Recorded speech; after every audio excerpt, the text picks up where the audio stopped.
हो गया। देखिए तो हो गया, लाइव हो गया। देखिए हो गया, हो गया।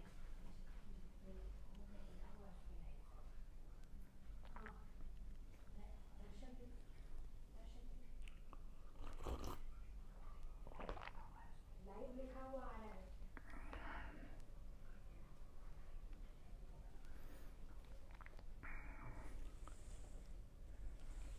यहाँ पे लाइव भी लिखा हुआ आ गया ना जी? ठीक है, हाँ हाँ हाँ, ठीक है, ठीक जी। मुझे वहाँ नहीं दिखाई दे रहा है। पापा को शुरू करने के लिए बोलो। शुरू हो गया, कुछ दिखेगा नहीं, फेसबुक है। You start. यहाँ एकत्र मेरे समानशील मित्रों, अकल्पनीय त्रास है यह हमारे लिए कि इस स्मृति प्रसंग के साथ ही अचानक एक और अप्रत्याशित घटना आ जुड़ी है। हम सभी के अत्यंत प्रिय और प्रतिभाशाली कवि मंगलेश डबराल का आकस्मिक तिरोभाव हम सभी के लिए एक हृदय विदारक दुर्घटना है। मंगलेश स्वयं इस स्मृति कार्यक्रम का अंग थे। हम रघुवीर सहाय की कविता पर भी उनके अंतरंग विचारों अनुभूतियों के साझीदार होने वाले थे। जैसा कि मुझे अर्पण कुमार जी ने बताया कि तो नियति को यह स्वीकार्य नहीं था। क्या कहें, वे हमसे अचानक अकस्मात ही बिछुड़ गए। यह इसलिए और भी पीड़ादायक है कि रघुवीर सहाय मंगलेश के भी अत्यंत प्रिय कवि और प्रेरणा स्रोत सरीखे अग्रज थे। इससे बड़ी विडंबना भला और क्या हो सकती है कि वे स्वयं ही हम इस तरह स्वयं अचानक उन्हें सुनने से वंचित हो गए और उन्हीं को खो बैठे जो कि युवा कवियों की उस पीढ़ी के सशक्त हस्ताक्षर थे, जो कि रघुवीर जी की परंपरा को आगे बढ़ाने में सबसे आगे थे। मैं उन्हें अपनी श्रद्धांजलि अर्पित कर रहा हूँ और यह प्रार्थना भी कि उनके आत्मीयजनों को इस मर्माघात को सहने और उससे उबरने की शक्ति दे।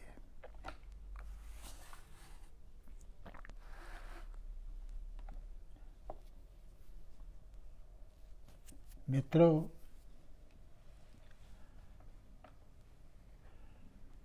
मुझे याद है वह अत्यंत उत्तेजनापूर्ण और प्रेरक प्रसंग जब इलाहाबाद में विवेचना गोष्ठी में मैंने रघुवीर सहाय के संग्रह आत्महत्या के विरुद्ध पर आलोचना प्रस्तुत की थी।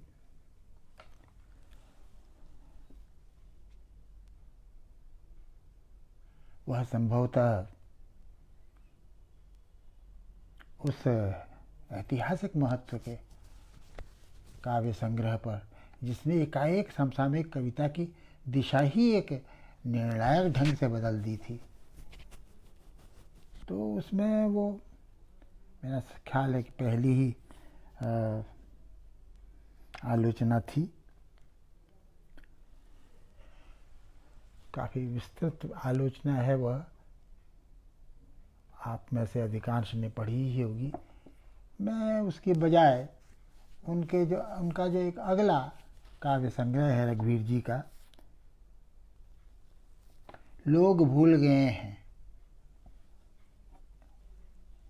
उनके काव्य विकास क्रम में अगली मंजिल अधिक बल्कि प्रौढ़तर अधिक समावेशी घटना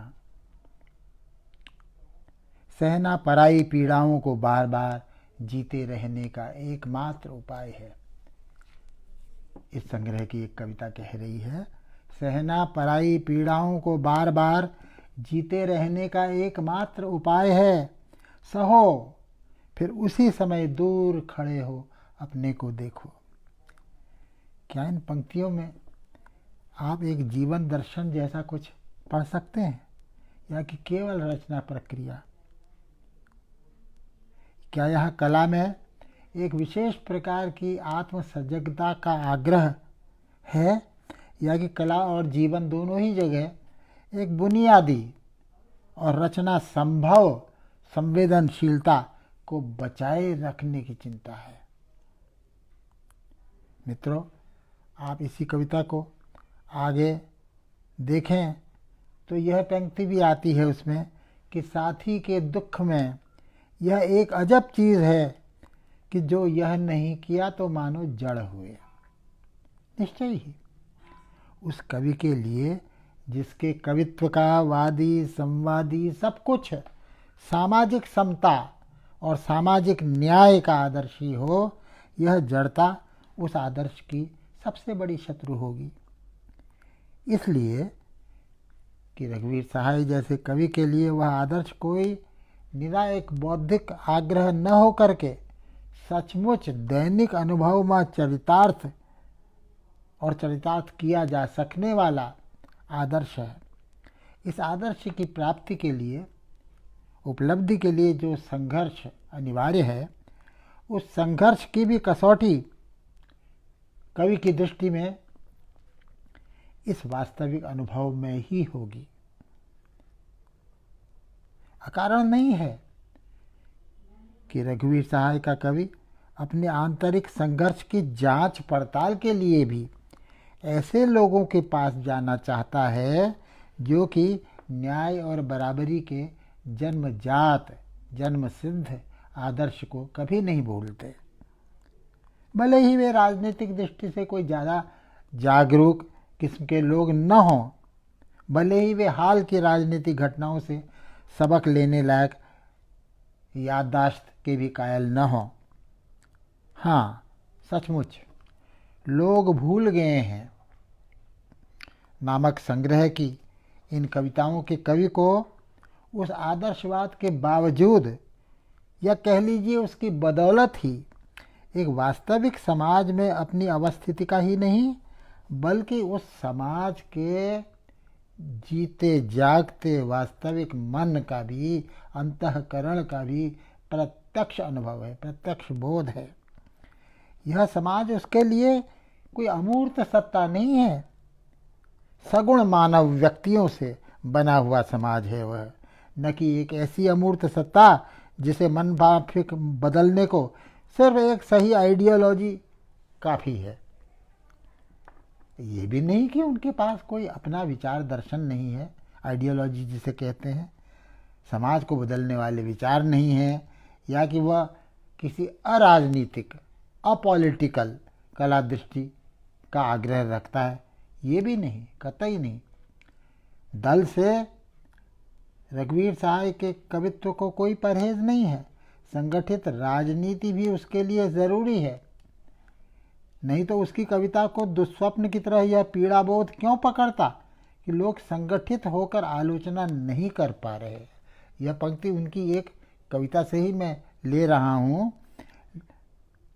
लोग संगठित होकर आलोचना नहीं कर पा रहे हैं, इससे जाहिर है कविता के आंतरिक साक्ष्य है ये, कविता कह रही है उनकी। इसका मतलब ये,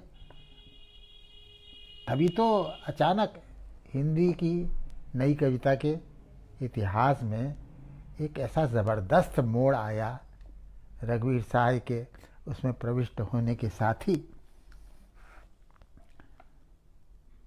उसे न केवल लोगों को संगठित करने की चिंता है कवि को, बल्कि उनमें वह समझ भी विकसित होते देखने की चिंता है जिसके बूते कि वे यह प्राणदायी आलोचना कर सकें। ऐसी आलोचना जो मात्र पैसिव सफरिंग से, निष्क्रिय प्रतिरोध से आगे ले जाए, और साथ ही हर तरह का जो बौद्धिक और भावनात्मक शोषण होता है आम आदमी का, सबका, हम सबका, उससे सतर्क रहे, उससे सावधान रहे। ये सावधान रहने की, सतर्क रहने की क्षमता मिले उसे। और इसी के चलते, इसी चेतना के चलते यह कवि उन लोगों की खबर लेता है जो कि समाज का बदलने का बीड़ा तो उठाए हुए हैं, पर जिनकी खुद की जड़ें वहां नहीं है, कहीं और हैं। इस विडंबना से आप परिचित न हो, ये हो नहीं सकता। ये जीती जागती विडंबना है हमारे सामाजिक यथार्थ की। वे कहते हैं, लोग भूल गए हैं शीर्षक एक कविता भी है इसी संग्रह में। आज कहते हैं, आज के समाज का मानस यही है, कहते हो तुम इस कविता में, बिना यह जाने हुए कि कितना जानते हो तुम इस समाज को। एक तरफ तो ये चेतना, रघुवीर साहिब ने एक अलग किस्म की आत्मचेतना को, स्वचेतना को प्रकट किया अपनी कविता से, जो नया आया, बिल्कुल मुहावरा बदल गया नई कविता का। यहाँ से बिल्कुल एक नई बात शुरू हुई। तो एक तरफ तो वो साफ कह रहा है कि आज के समाज का मानस यही है कि कहते हो तुम इस कविता में, बिना यह जाने हुए कि कितना जानते हो तुम इस समाज को। तभी तो उसका नाम लोग भूल गए हैं रखा, इस कविता का ही नहीं, समूचे संग्रह का। इसका मतलब यह है कि असल वादी स्वर जो है वो ये है। लेकिन दूसरी ओर कवि उन धर्माधिराजों से भी बेखबर नहीं है जो कि अपनी निरपेक्ष आत्मतुष्ट आस्था में आंख सामने हो रहे अन्याय को और झूठ को भी नहीं देख पाते, और इस तरह उस व्याकुल युवा ऊर्जा को कुंठित करने में, दिग्भ्रांत करने में हाथ बटाते हैं, जो कि किसी भी समाज में नव निर्माण का आधार होता है। हिंसा शीर्षक कविता की कुछ पंक्तियां याद करिए, आप सुनिए। वह वृद्ध युवक संवाद हो चुका बार बार, व्याकुलता युवजन की न मरी वह दुर्निवार, पर गांधी के शिष्यों ने फिर फिर कर प्रहार, हिंसा का निश्चित किया देश भर में प्रचार। एकदम चौंका देने वाली बात है, लेकिन कितनी सच्ची है। और उस समय हमारे आधुनिक इतिहास के, सामाजिक इतिहास के उस मोड़ पर इसको पहचान सकना, इसको इस तरह से शब्द दे सकना कितना ज़रूरी था, ये आप देख सकते हैं। इस कविता संग्रह की भूमिका में रघुवीर साहब ने एक बड़ी काम की बात कही है, जिसे यहाँ उद्धृत करना मुझे आवश्यक लग रहा है, क्योंकि यह बात दरअसल उनके रचना कर्म से ही निकलती है और उसी से परिभाषित भी होती दिखती है। रघुवीर साहब का कहना है कि यथार्थ की हमारी समझ इस समझ के बिना अधूरी है कि लोक में आदर्श की इच्छा इस यथार्थ को किस रूप में जान करके जागृत हो सकती है। रघुवीर साहब की कविताएं ही नहीं, उनकी कहानियां भी इस कसौटी पर कसी जा सकती हैं। मित्रों, मैं आपसे एक आग्रह करना चाहता हूं कि यदि कोई रचनाकार कविता के अलावा किसी और अन्य विधा में भी सक्रिय होता है, तो उस दूसरी विधा की उसकी रचनाशीलता को भी गंभीरता से लिया जाना चाहिए, दोनों को कनेक्ट करना चाहिए। नहीं तो आखिर क्या ज़रूरत है? क्या कविता लिखना ऐसे जन्मसिद्ध कवि के लिए क्या उतना काफ़ी नहीं है? वह जो यथार्थ जिससे उसकी मुठभेड़ हो रही है, जिसको अनावृत करना चाहता है, जिसको साक्षात्कार करना और करवाना चाहता है, वो जाहिर है कि उसके लिए एक और सुर की भी आवश्यकता है कविता के अलावा। इसीलिए वो कहानियाँ लिख रहा है, इसलिए नहीं कि वो कहानी लिखने का शौक़ भी एक पूरा करना चाहता है। कुछ बातें होती हैं, कुछ ऐसा आयाम होता है अनुभव का, जिसकी सशक्त अभिव्यक्ति के लिए थोड़ा कविता के बाहर निकल करके होगी। उसकी कहानियाँ भी काव्य धर्मी होंगी और उसके कवि कर्म का ही अंग होंगी, लेकिन अभिव्यक्ति में की प्रणाली अलग है। वो कुछ और काम भी करेगी वो कहानी, जो कि उस तरह से कविता से छूट जाएगी, कविता से पूरी तरह से अभिव्यक्त नहीं होगी, इसलिए कहानियाँ लिखता है। तो मैं अपने इस विचार में, इस आलेख में कहीं कहीं उनकी किसी कहानी का भी संदर्भ या उल्लेख ताकना ज़रूरी समझता हूँ। संक्षेप में मेरा ध्येय, मेरा केंद्र तो उनका काव्य ही है, खास तौर पर इस उनके प्रौढ़ और परिपक्व रचना काल की जो उपज है, यह लोग भूल गए हैं संग्रह इस पर। तो रघुवीर सहाय की कविताएं ही नहीं, कहानियां भी इसी कसौटी पर कसी जा सकती हैं जिसकी मैंने अभी बात कही, क्योंकि ये कसौटी और किसी ने नहीं सिखाई है उनको, किसी किताब से या किसी देसी विदेशी रचनाकार से उन्होंने ये उधार नहीं ली है, बिल्कुल नहीं। ये कसौटी किसी ने नहीं बल्कि उन्होंने खुद अपने सामने रखी है। मेरा ख्याल है कि यह एक निर्वैयक्तिक कसौटी है, वस्तुपरक कसौटी है, और विशेषकर आज लिखी जा रही कविताओं कहानियों के संदर्भ में इसकी उपयोगिता निर्विवाद होनी चाहिए। इसी से जुड़ी हुई मित्रों एक और बात भी उनकी मूल्यवान है, उसे भी आप सुने।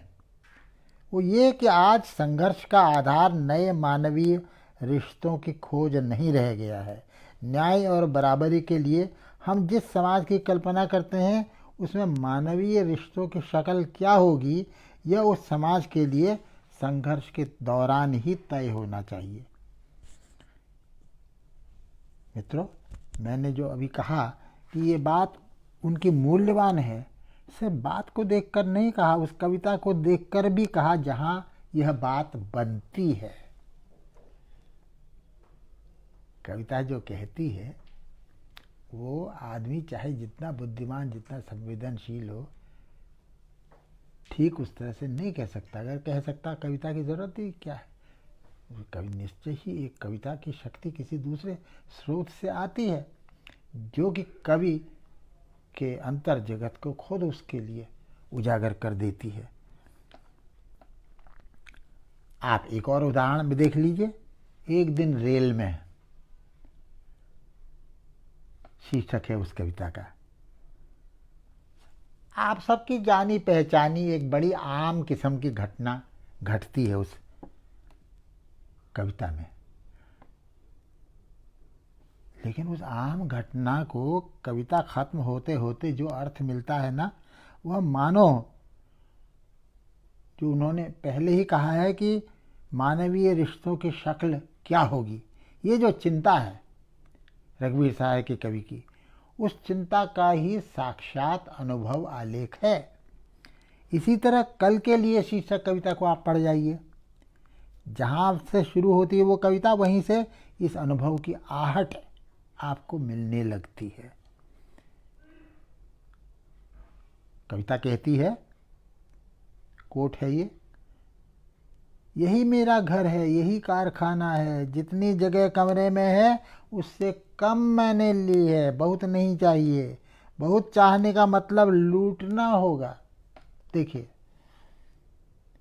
रेल में हाथ में बुरुश लिए युवक जिस तरह का भेद खोलता दिखाई देती था ना, वैसे ही बल्कि उससे भी गहरी भेद भरी बात हमें एक और कविता ले लीजिए आप, उसी के बाद में है कैसियस क्ले, मुख के बाद जो कैसियस क्ले की हार उस कविता का शीर्षक है। उस कविता को सुनिए आप, देखिए आप सुन सकेंगे कवि के भीतर का जो दर्द है, जो संवेदना की उसी लहर को, उसी लहर पर उसको आप पकड़ सकते हैं, उसी वेवलेंथ पर इस कविता में।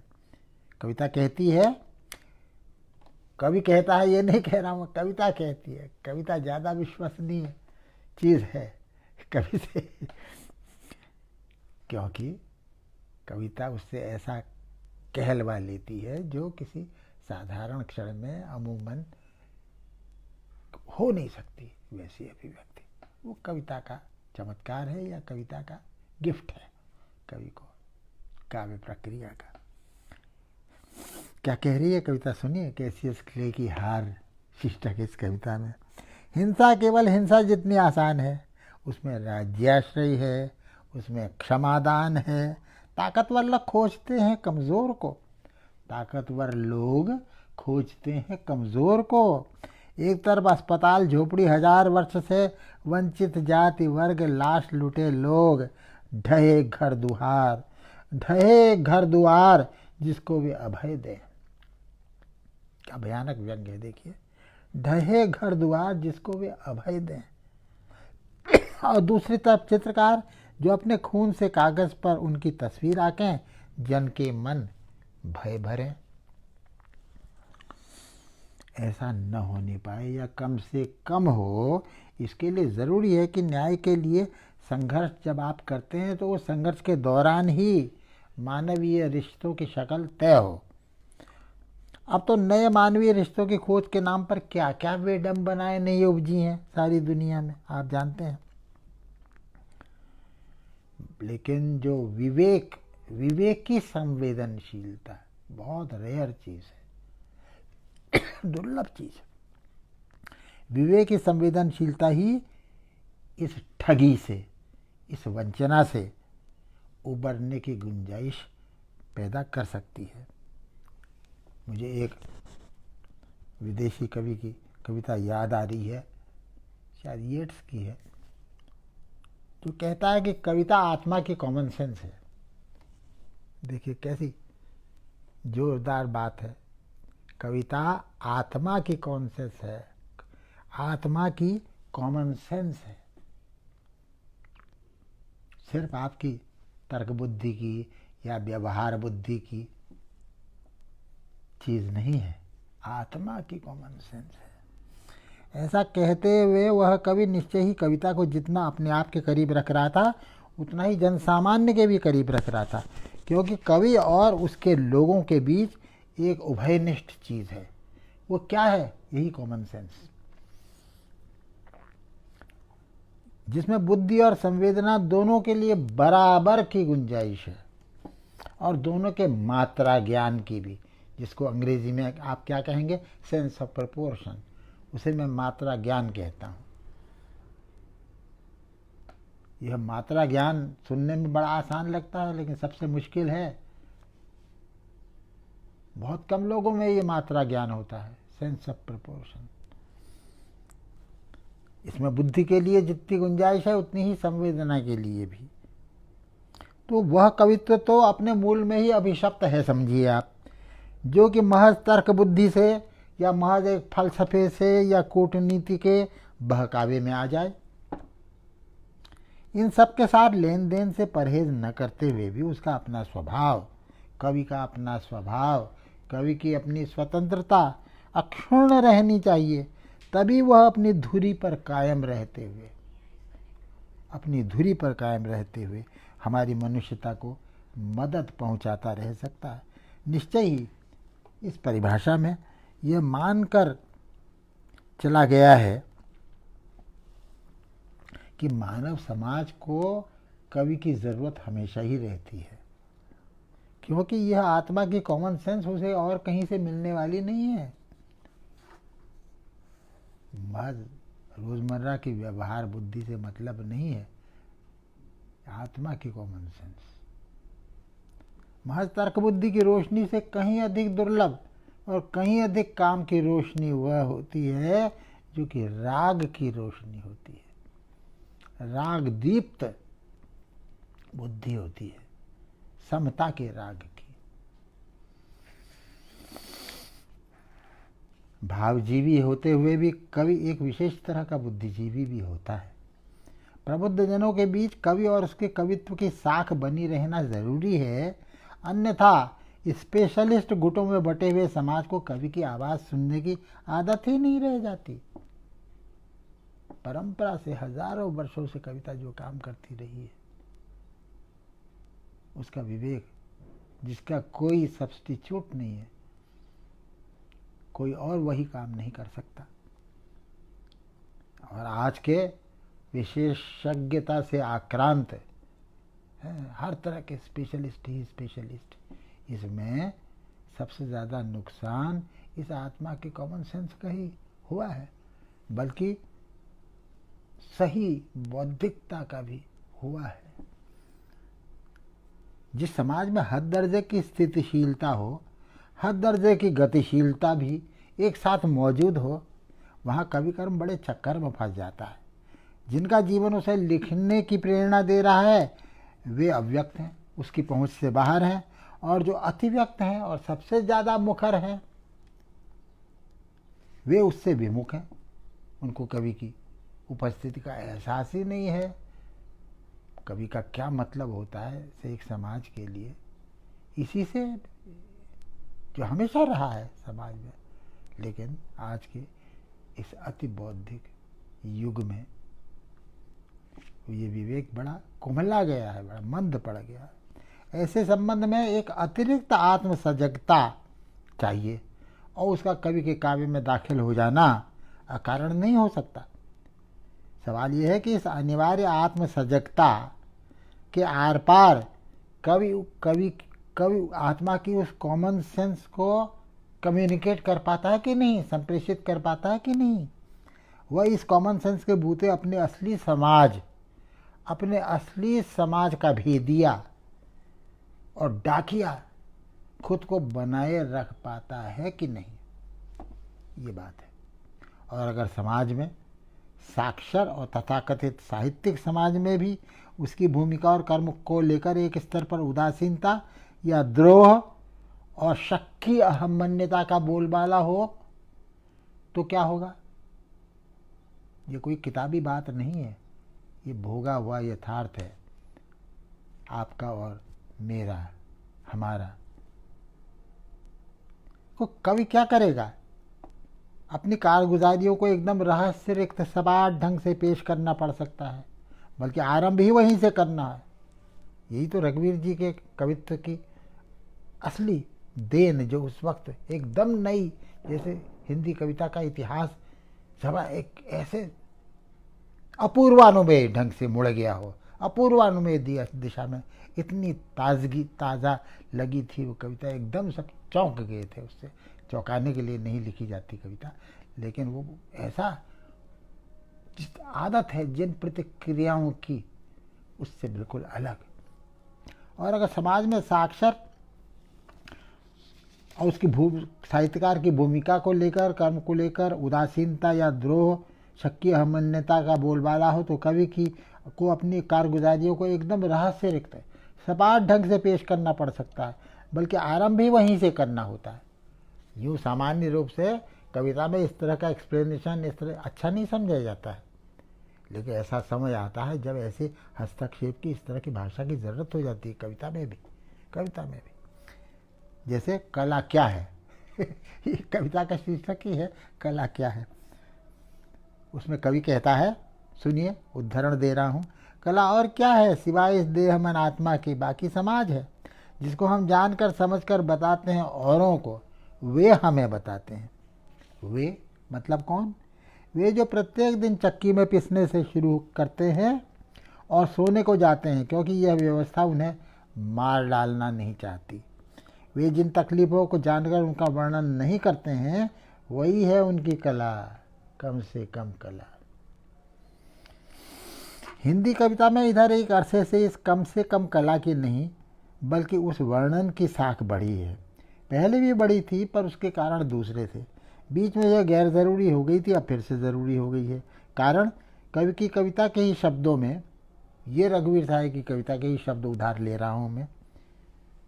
वे कहते हैं, कविता कहती है उन्हें मतलब नहीं कि वक्त ने समाज के साथ क्या किया है, वे जानना चाहते हैं कि वक्त ने जो हालत की है समाज की, उसमें वे क्या पा सकते हैं सबसे ज़्यादा। ये लालच की तमीज़ जिसे धूमिल कहता था। यह कारण नहीं मित्रों कि पिछले कुछ वर्षों में ही समाज का अपना आत्मबल और अपनी स्पॉन्टेनियस इनिशिएटिव, स्वतः स्फूर्त पहल सभी क्षेत्रों में लगातार खींचती चली गई है। एक ओर सरकारी तंत्र तथा दूसरी ओर शुद्ध व्यावसायिकता का जाल हर तरफ से कसता गया है। राजनीति के क्षेत्र में भी जिनसे सबसे ज़्यादा अपेक्षा थी वही सबसे ज़्यादा बिखरे हुए और सबसे ज़्यादा किंग कर्तव्य विमूढ़ दिखाई दे रहे हैं साफ अपनी आंखों के सामने। साहित्य में भी इसकी का संक्रामक फैला है बड़े सूक्ष्म तरीके से। साहित्य में भी सृजनात्मक शब्द की जगह विज्ञापन को वो जगह देने की प्रवृत्ति बढ़ रही है, बल्कि उसका आग्रह भी बढ़ रहा है। जो वक्तव्य देते हैं ना कवि लोग, उनको देखिए आप, लोग भूल गए हैं। कविता से कुछ पंक्तियां मैं उद्धृत करता हूँ, कवि को खुद ही बोलने दीजिए। हम लिखते हैं कि उसकी स्मृतियों में फिलहाल एक चीख और गिड़गिड़ाहट की हिंसा है। उसकी आंखों में कल की छीना झपटी और भागम भाग का पैबंद इतिहास, उसके भीतर शब्द रहित भय और जख्मी आग है। यह तो हम लिखते हैं, पर उस व्यक्ति में है जो शब्द वे हम जानते नहीं। जो शब्द हम जानते हैं उनकी अभिव्यक्ति नहीं, विज्ञापन हमारा है। बड़ा सूक्ष्म धारदार व्यंग्य है। हालत यह है कि कवि भी राजनीति की तरह आत्मरहित होता जा रहा है, इसलिए कि आत्मरहित जनवादी आस्फालनों का थोक बंद इस्तेमाल किया जा सकता है। इसलिए कि ऐसी सुविधा कवि कर्म को आसान बना देती है और वास्तविक सामाजिक कर्म की रात दिन उपस्थित होने वाली चुनौतियों को बिल्कुल ही अप्रासंगिक बना देती है। बिना दूसरे की आत्मा में प्रवेश करने की झंझट उठाए, बिना परात्म प्रवेश की ज़रा सी भी जोखिम उठाए विराट दर्शन की सिद्धि हो जाए तो कौन मौका चूके। लालच की तमीज़ हर जगह काम करती। हर ऐसा अनुभव आपके अभ्यस्त संतुलन को गड़बड़ा दे सकता है, नए सिरे से खुद को परिभाषित करने और जांचने की चुनौतियां खड़ी कर दे सकता है। वह सारी समस्या हल हो जाती है यदि आप इस सारे मानव सत्य और असत्य की कोई एक व्याख्या, सपाट समाधान पा जाएं और उसके आगे ढेर हो जाए। तो फिर यह जानने की भी ज़रूरत क्या है कि वह जन, जिसे आप जन कहते हैं, जो आपके लिए ज़्यादातर समय एक नारा ही है, वास्तविक नहीं है। तब फिर ये जानने की ज़रूरत क्या है कि वह जन कैसे अपने अनुभव को झेलता है, कैसे उसे अभिव्यक्त करता है या नहीं करता है। शब्द के साथ उसके जीवन का क्या संबंध है, कैसा संबंध है। आपको इत्मीनान है कि वह अज्ञानी उस शब्द को ज़रूर पढ़ लेगा जो आपने उसके कष्ट निवारणार्थ उसको बख्शा है। उसके पीछे झांकते आपके व्यक्तित्व या आत्मा का असलियत का कोई सुराग तो उसको मिलने से रहा। वह क्या सुनता गुनता है, क्या पढ़ता है, ये आपके लिए बेकार का सवाल है। उसी तरह आप क्या पढ़ते गुनते हैं यह उसके लिए भी अप्रासंगिक होना चाहिए। ये मानकर चल रहे हैं आप। आपकी पढ़ाई से जिस तरह आपके सारे किए अनकिए सामाजिक पाप धुल गए हैं, उसी तरह आपको पढ़कर बल्कि आपको बिना पढ़े भी उसका उद्धार निश्चित है। ये मानकर चलते हैं आप। रघुवीर साहई जैसे कवि लाख चिल्लाते रहे, उन्हीं की एक कविता के शब्दों में, रघुवीर साहई जैसे कवि लाख चिल्लाते रहे कि देश अपार से ज़्यादा अथाह है, गहरे में जाकर एक ताकत ले आओ। उनका यह आत्मोद्बोधन अथवा संबोधन आपके किसी काम का नहीं, क्योंकि देश के अथाह में गोता लगा के ताकत ढूंढने की ज़रूरत ही क्या है। अगर वह ताकत हमें विदेश की थाह के उथले में हाथ पांव चलाकर ही मिल जाए, वही तो हो रहा है। रंग भी तो आखिर इसीलिए न दमदार चीज़ है कि वह सबसे ज़्यादा कब्जा करने काबिल है। इसलिए नहीं कि उसमें वह बात है जो कुंवारे रंगों में होती है और मुहावरों में नहीं, कुंवारे रंगों में या मुहावरों में नहीं बची। तो एक तरफ वे लोग हैं जो जन के असली जीवन से अनजान रहने में ही महफूज हैं, सुरक्षित हैं, और दूसरी तरफ वे लोग हैं जो कि अनुपस्थित लोग हैं, निरुपाय, असहाय, डरे हुए। ऐसा समाज अपने उपयुक्त राजनीति खोज सके, इसके लिए भी पहले यह ज़रूरी है कि वह अपनी कुंद और निष्प्राण जगहों को देखे, अपनी सेंसिबिलिटी के कुंद जगहों को, निष्प्राण जगहों को भी देखे, महसूस करे, और अपने रागात्मक संबंधों की जो आचरणगत असलियत है उसको भी। कवि से अधिक उनको अपने ही आचरण की, अपनी ही भाव सत्ता की पहचान कौन करा सकता। कवि को अपने समाज और अपने जन को आखिर उन लोगों से भी तो बचाना है जो कि अमर बेल की तरह उसकी जिजीविषा से चिपट गए, न केवल उनके यथार्थ जीवन से बल्कि उनके आदर्श से भी, दोनों को विकृत करते हुए, दोनों को कुंठित करते हुए। क्या इसीलिए कवि हमसे कहता है कि एक बहुत बड़े षड्यंत्र के बीच में अपने घर में रहने वालों से रिश्ते बनाओ और सुधारो। कभी कोई यह रहस्य चिंतित नहीं करता कि वह गए जन्म में क्या था। यह सवाल जरूर चिंतित करता है कि पिछले 20 बरस में इस देश में क्या हुआ, इस समाज में क्या घटित हुआ।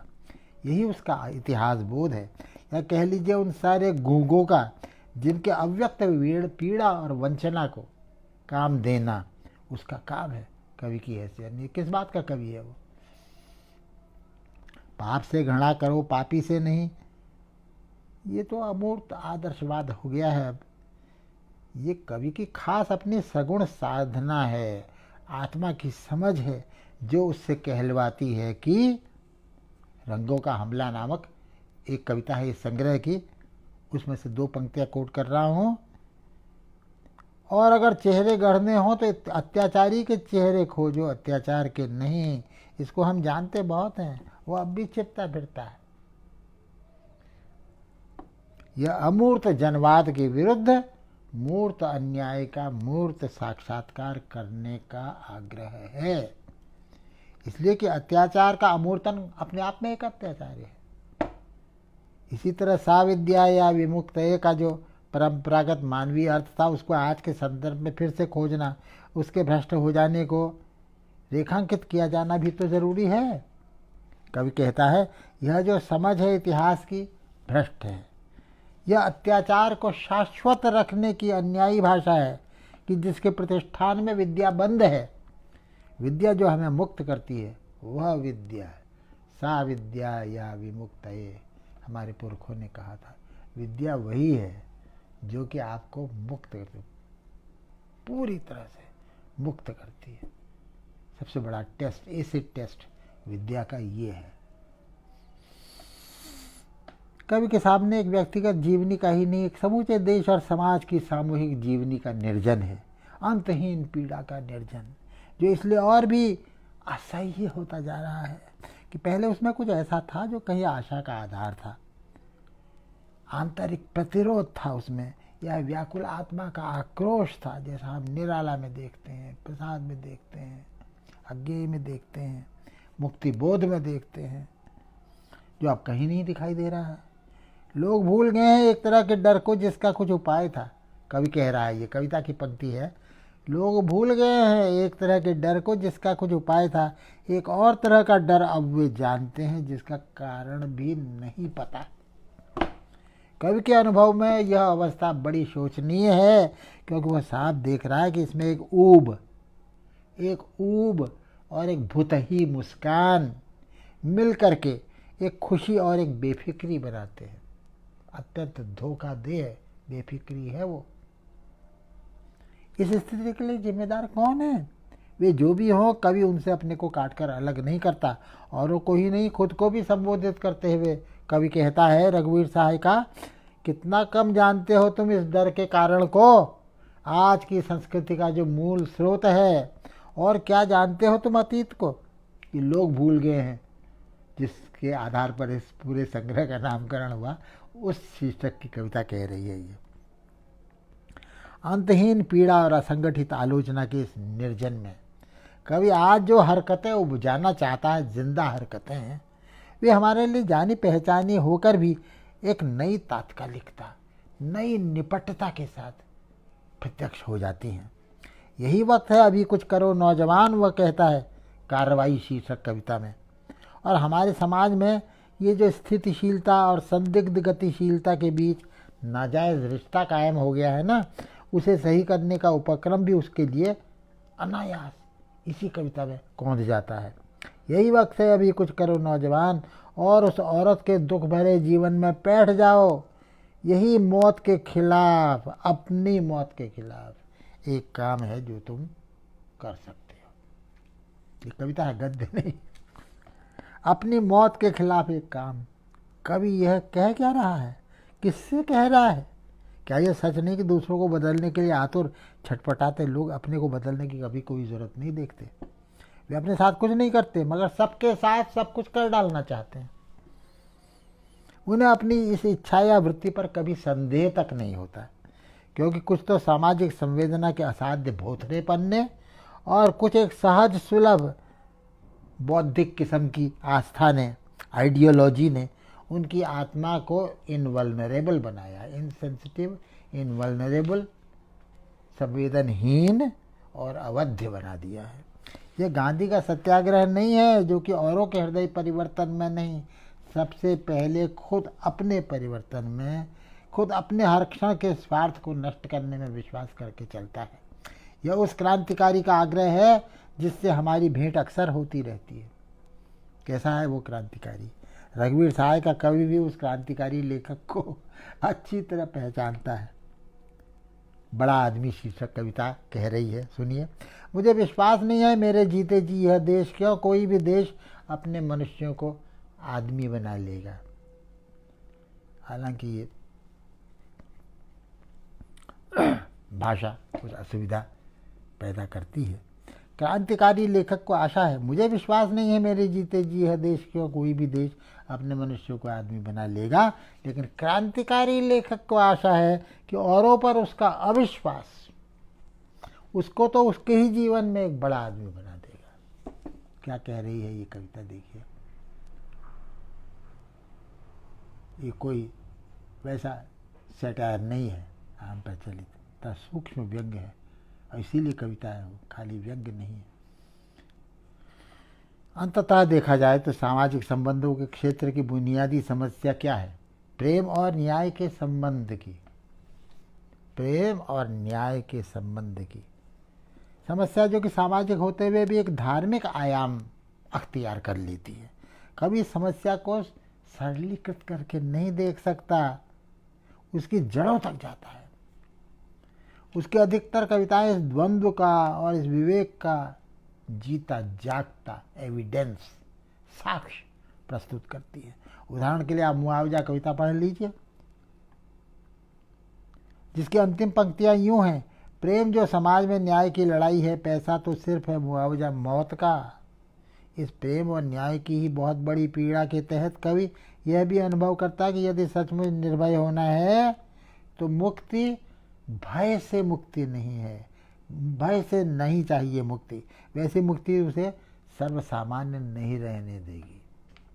यह उसकी सर्वसामान्यता, सबके साथ उसकी सॉलिडेरिटी, वही तो है जिसको उसे अकेले ही काम करने का तकाजा करने वाली कविता के पास ले जाती है बार बार। उसका यह ज्ञान जो अपनी तरह का आत्मज्ञान भी है, इसीलिए वो प्रामाणिक ज्ञान है, खाली किताबी ज्ञान नहीं। उसे ये आत्मज्ञान उसे शांति से अधेड़ नहीं होने देता। अधेड़ बुद्धि, अधेड़ अनुभव का वह संतुलन भी उसके लिए नहीं है जो कि अंतरात्मा को उद्विग्न करने वाले तथ्यों को भुलवा देता है। यही कारण है कि औरतों के चेहरे जहाँ समाज के दर्पण है उसके लिए, वहीं स्वयं कवि के अंतरात्मा और समाज में उसकी भूमिका के भी दर्पण है। अभिनेत्री शीर्षक एक बहुत जोरदार कविता है। यूँ रघुवीर जी की कविताएं एकदम सपाट लगती हैं। पुराने कविता के पुराने पाठकों को अभ्यास लगेगा ये कहाँ कविता है, तो सपाट वाक्य इसमें क्या है, कहाँ है इसमें वो। लेकिन उसका नयापन इसी में निहित है कि सपाट भाषा में वो लहर पैदा कर देते हैं। वो कहते हैं अभिनेत्री कविता में, यह इस समाज में औरत की है विडंबना, हर बार उसे मरना होता है, टूटा हुआ बचाती है, वह अपने भीतर टूट फूट के बदले नया रचाती है। क्या इन पंक्तियों में घुमड़ती बात स्वयं इस कवि के बारे में भी उतनी ही सच नहीं है? सोचिए जरा। संयोग तो देखिए आप कि इस कविता का शीर्षक है अभिनेत्री। कवि कर्म और अभिनय कर्म में एक बड़ी समानता है, बड़ी गहरी। मुखौटों के माध्यम से ही अपनी से अपनी और गहरी से गहरी बात संप्रेषित की जा सकती है। तभी वह स्वतंत्र और संप्रेषणीय बनती है।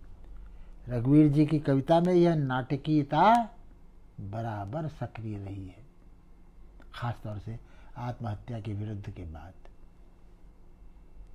हाँ, कहीं कहीं ये ज़रूर लग उठता है और ये आलोचना का नुक्ता हो सकता है कि रघुवीर साहब की कविता कहीं कहीं इस नाटकीय गुण से हट करके अपने बारे में कुछ ज़्यादा ही आत्मसजग, एक्स्ट्रा सेल्फ कॉन्शियस, ज़्यादा ही आत्मसजग हो गई है।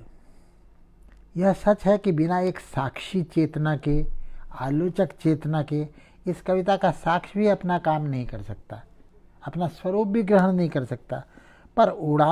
पर दूसरी ओर ये भी तो लगता है पाठक को कि इस तरह की कविता में चूंकि चेतना की डुबान या उड़ान का नहीं बल्कि उसकी नाटकीय हरकतों का महत्व है, इसलिए स्व की उपस्थिति जहाँ स्वयं नाटकीय नहीं है वहाँ एक तरह का विघ्न भी उपजा सकती है।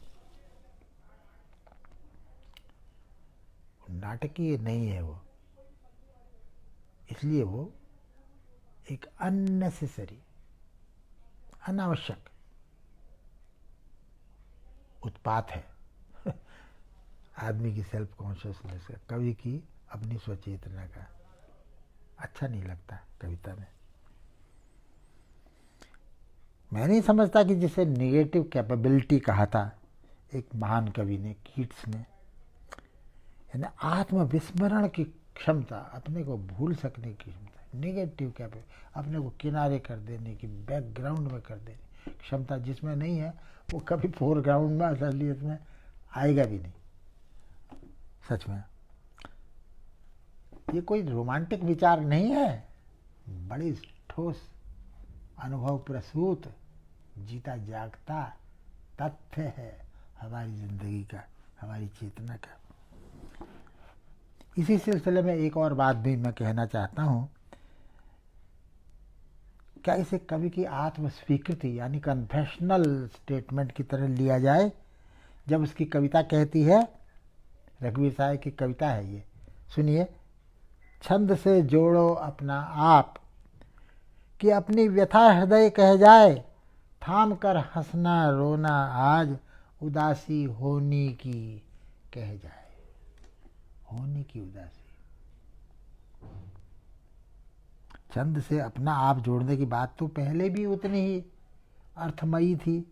ऐसा तो है नहीं कि पहले वह मात्र प्रयोगवादी या शिल्पवादी थी और अब जाकर ही कवि को उसके साथ अपने रिश्ते की निपट अस्तित्विक असलियत दिखाई देने लगी है। असली एग्जिस्टेंशियल चैलेंज हमारे सामने रहता है हमेशा। क्या यह अतिरिक्त स्वचेतना, जो एक्स्ट्रा सेल्फ कॉन्शियसनेस है, यहाँ संप्रेष्य वस्तु को और तीखा बनाने के बजाय उसे ढीला नहीं कर देती? ये संशय, ये सवाल आपके मन में उपजेगा, बिल्कुल उपजना चाहिए। क्या यह अतिरिक्त स्वचेतना यहाँ संप्रेष्य वस्तु को और तीखा बनाने के बजाय उसे ढीला तो नहीं कर देती? और क्या पाठकों को, कवि के समाज को इससे शिकायत नहीं होगी?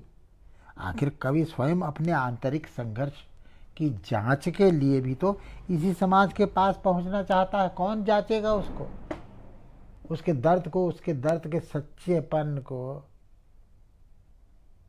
सबके साथ उसके लगाव की असलियत को कैसे समझेंगे लोग? इसके लिए भी तो समाज ही तो जांचेगा उसको। अब इस कविता में उसकी कविता झूठे विश्वासों को झूठा बता रही है, पर जहाँ तक वह नया विश्वास देने की बात है जो लोगों के मन में स्वयं उनकी एक नई पहचान पैदा कर दे, वहाँ क्या इस तरह का स्वर एक तरह की असहजता उत्पन्न नहीं करता? ये एक आलोचनात्मक नुक्ता है जो जैसे मेरे मन में वैसे आपके मन में भी, हर पाठक के मन में उपजना चाहिए।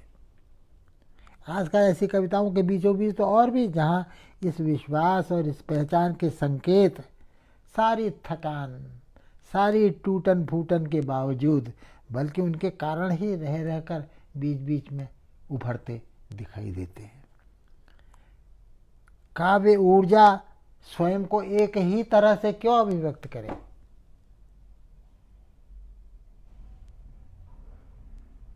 कविता की टोन में तो जीवन की तरह ही परिवर्तन होते रहना चाहिए ना।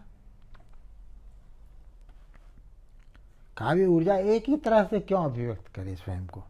यह सत्य का ही आग्रह है कि इस संग्रह की कविताओं का स्वर आत्महत्या के विरुद्ध जैसा न हो। अगर एक संग्रह से अगले संग्रह तक आते आते जो 5 बरस बाद छपा है, अगर ये चेंज नहीं दिखाई देता तो इसका मतलब ये है कि कवि के विकास पर फिर शक होने लगेगा आपको। इस बीच उसकी संवेदना ने क्या नया कमाया, क्या छोड़ा, साफ पता चलना चाहिए कि उसका जो भावात्मक संघर्ष है, अब आत्म संघर्ष है, पहचान है सामाजिक सत्य की, कितनी प्रौढ़ हुई है, क्या बदलाव उसमें आया है, उसकी आवाज़, उसकी भाषा, उसकी लय के बदलाव से वो सूचित होगा ना, खाली तर्क की भाषा से नहीं तो फिर कविता और गद्य में फर्क क्या हुआ? तो ये सत्य का ही आग्रह है कि इस संग्रह की कविताओं का स्वर जो है वो आत्महत्या के विरुद्ध, जिसने एकदम एक खलबली मचा दी थी उस वक्त की हिंदी कविता में, एकदम नया स्वर आ गया था। अखबार की भाषा को जीवंत सृजन की भाषा में प्रमोट कर दिया था आत्महत्या के विरुद्ध की कविता में। अचानक बिल्कुल नई घटना हुई थी। लेकिन अगर 5 साल बाद छपे या 10 साल बाद छपे, इस अपेक्षाकृत प्रौढ़ संग्रह हम जिसे कह रहे हैं, वहाँ भी अगर उसी का रिपीटेशन हो, दिखाई दे, उसी की याद आए आपको, तो फिर ये कैसा डेवलपमेंट हुआ, कैसा विकास हुआ। इस कवि की ही मुझे अब यहाँ पर कहानी याद आ रही है। मैंने कहा ना कि अगर एक कवि अगर कहानियाँ भी लिख रहा है तो कैसे प्रेरणा से लिख रहा है, क्यों लिख रहा है? अगर कविता पर्याप्त है तो क्यों कहानी लिख रहा है? है ना, एक जायज़ सवाल है। तो 40 के बाद प्रेम उस कहानी का शीर्षक, बड़ी मज़ेदार कहानी है, पढ़िए आप। 20वीं सदी के एक बहुत बड़े कवि ने, मुझे ठीक याद नहीं हो सकता, टी.एस. एलियट ने कहा है कि 40 बरस की उम्र के बाद कवि बने रहने की मुश्किलों से जूझना आसान नहीं होता है। 40 के बाद प्रेम, कि चूंकि 40 बरस की उम्र के आसपास आदमी के आवेग अनिवार्यतः शिथिल पड़ जाते हैं, इसलिए उसके कवित्व को दूसरे स्रोतों से, खासकर इतिहास बोध से कंपेंसेट करना चाहिए, अपनी कमी की भरपाई करनी चाहिए, ऐसा उसने लिखा है। बात अपने आप में विचारोत्तेजक तो है, सही बात है, तथ्य है, लेकिन सभी कवियों के अनुभव का तथ्य नहीं है ये। जिस कवि की यह बात है उसी के समकालीन उतने ही बड़े कवि ने इसके ठीक उल्टी बात भी कही है। टी.एस. एलियट के समकक्ष, समानांतर, लगभग समकालीन येट्स ने इसके ठीक उल्टी बात कही है कि प्रेम और घृणा की निपटता और तीव्रता भी उसे जवानी बीत जाने के बाद ही समझ में आ रही है, और वही उसकी कविताओं के लिए सबसे उपजाऊ जमीन साबित हो रही है। इसलिए कि वह प्रेम और न्याय के वास्तविक और परिपक्व संबंधों का कवि है, इसलिए कि वह केवल लोग भूल गए हैं वाली वस्तुस्थिति का ही नहीं, बल्कि जो आदमी हम बना रहे हैं उस संभावना का भी कवि निश्चय ही है। यहाँ पर इसी नाम के कहानी संग्रह की भूमिका से एक वाक्य में उद्धृत करना चाहता हूँ। मुझे बड़ा मौजू लग रहा है, वो युक्ति युक्त लग रहा है, और मैं समझता हूँ कि ये जो मैंने इस संग्रह का आख्यान आपके सामने प्रस्तुत किया, इससे बेहतर समापन हो भी नहीं सकता। क्या है वो? इसी कहानी संग्रह की भूमिका में आता है ये वाक्य। सुनिए उसको। कह रहा है कहानीकार या कवि, यह डर कि समाज में अब कोई शक्ति न्याय और समता के लिए संघर्ष नहीं कर सकती, इस भ्रांति के साथ मिलकर कि नायक कहानी में अपने संघर्ष को सिद्ध करके समाज में परिवर्तन कर ले रहा है। वास्तविक संघर्षशील व्यक्तियों के लिए, शक्तियों के लिए भटकने और बिखरने का घातक सामान जुटा सकती है। देखो ये एक painful self consciousness, extra self conscious है इस कवि में। जो बोल रही है, बात बोल रही है, कवि नहीं बोल रहा है, बात बोल रही है। अब आप इस उदाहरण में कहानी की जगह कविता कर दे दीजिए। नायक कहानी में अपने संघर्ष को सिद्ध करके समाज में परिवर्तन कर ले रहा है, कहानी की जगह कविता लिख दीजिए आप, तो आपको लगेगा बिल्कुल फिट बात है, ये कविता पर भी उतनी ही सटीक ढंग से लागू हो रही है। कोई विशेष अंतर नहीं पड़ेगा अगर आप कहानी की जगह कविता रख दें तो इसमें जो चेतावनी कवि दे रहा है, जो निहित है इसमें, वह क्या आज की वस्तुस्थिति को देखते हुए 100 टंच सही और सामयिक नहीं लग उठती, बल्कि चूंकि मैं ये 2020 में इस कविता की बात कर रहा हूँ, रघुवीर सहाय की कविता की बात कर रहा हूँ, तो आप जब मेरे इस विवेचन को पढ़ेंगे और आज रघुवीर सहाय के उसी संग्रह को, तो नेचुरली स्वाभाविक रूप से आज जो राजनीतिक परिस्थिति है, आज देश में जैसी राजनीति चल रही है, उसके परिप्रेक्ष्य में देखेंगे कि नहीं देखेंगे उसको, तो क्या ये बात आज भी बोलती है कि नहीं, ये उस कविता की परीक्षा है कि नहीं है, कि आज भी वो बोलती है ना क्या कि नहीं, या कि वो 1940-1950 के आसपास का जो राजनीतिक परिवेश था उसी पर फिर बैठती थी और आज वो बात उस तरह से नहीं बोलती। तो ये तो बड़ी कविता की बड़ी भारी सीमा हो गई है। अगर 10 साल में, 20 साल में उसकी मारक, उसकी रेंज, उसकी मार जो है अगर कम हो जाती है, तो ये तो कवि की और उसकी कविता की दुर्बलता का प्रचायक होगा ना। तो इसमें जो चेतावनी निहित है इस कहानी में, वह क्या आज की वस्तुस्थिति को देखते हुए 100 टंच सही और सामयिक नहीं लगती। मैं ऐसा, जब मैंने ये समीक्षा लिखी, मैंने ऐसा महसूस किया कि ये कहानी उस वक्त, यानी जब मैंने ये लिखा था, सही सामयिक बिल्कुल मुझे आज की समझ से, जो और कोई नहीं समझा सकता मुझे, जो आक्रोश, जो असंतोष, जो जिस तरह के अपने लोगों की बेचारगी से उत्पन्न जो पीड़ा है और जो गुस्सा है ताकतवर सत्ता के शिखरों पर बैठे हुए लोगों के प्रति, उस कुढ़न को, अंतरात्मा की पीड़ित विवेक चेतना को कहाँ अभिव्यक्ति मिल रही है? मिल रही है क्या इसमें? ये देखूंगा कि नहीं देखूंगा मैं। अगर मिल रही है तभी वो कविता मुझे मनोबल प्रदान करेगी, तभी वो मुझे आज की परिस्थिति से संगत, प्रभावशाली लगेगी।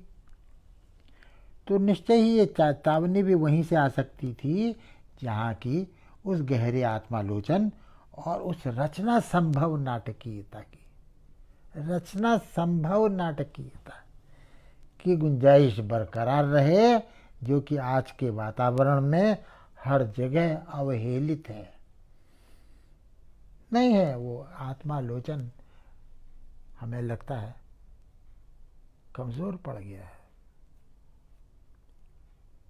तो अगर हमें आज भी ये 25, 30, 35 साल छपे हुए इस कविता संग्रह की कविताएं अगर आज भी अगर हमें नहीं बोलती, आज भी अगर हमारे क्षोभ को, अव्यक्त आत्मा के अंतर्नाद को, हाहाकार को अगर वो व्यंजित नहीं करती हैं, तो ज़रूर कुछ खोट है, कुछ कमी है। लेकिन ऐसा नहीं है।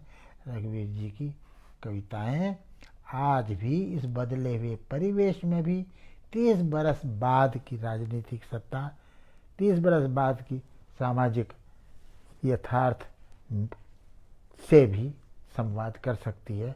उसमें भी वो मुखर है, सार्थक ढंग से मुखर है। कहीं हमें वो रिलीफ देती है, वो राहत देती है। राहत ही नहीं, भावनात्मक राहत ही नहीं, बल्कि एक पकड़, अपनी स्थिति की पहचान कि क्या गलत है, कहाँ कौन कैसे चूक गया, तो वो पहचान हमें होती है। मित्रों, मैं समझता हूँ कि इतना पर्याप्त है और आशा है कि आप इस संग्रह को उठाकर एक बार फिर से, मैं तो समझता हूँ पढ़ा ही होगा आपने, लेकिन फिर भी फिर से पढ़ेंगे और ये जो बातचीत हुई इसके साथ एक नया संबंध फिर से रघुवीर जी की कविता के साथ स्थापित करेंगे, उन्हें अपने लिए प्रासंगिक पाएंगे। धन्यवाद।